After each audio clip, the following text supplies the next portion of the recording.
একটি বই পড়া করতেছি। বই পড়া হচ্ছে দাবিসিং পরিচ্ছদ চোরের উপর বাটপাড়ি। হারিদাসীর চাকরি গেল, কিন্তু দয় বাড়ির সঙ্গে সম্বন্ধ বুঝিল না। সেই বাড়ির সংবাদের জন্য হীরা সর্বদা ব্যস্ত। সেখানকার লোক পাইলে কথার ছলে সূর্যমুখীর প্রতি নবগ্রহণদের কি ভাব তাহা জানিয়া লও। এইরূপে কিছুদিন গেল, কিন্তু একদিন একটি গোলযোগ উপস্থিতি হইবার সম্ভাবনা হইয়া উঠিল।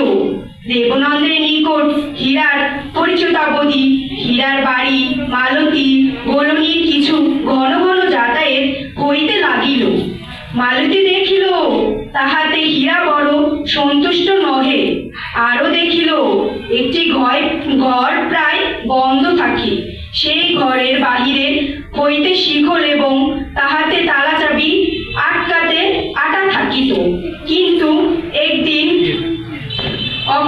অকম্মা মালতী আসিয়া দেখিল তালা চাবি দেওয়া নাই। মালতী হঠাৎ শিকল খুলিয়া দুয়ার ঠেলিয়া দেখিল ঘরের ভিতর হইতে বন্ধ। তখন সে বুঝিল ইহার ভিতর মানুষ থাকে।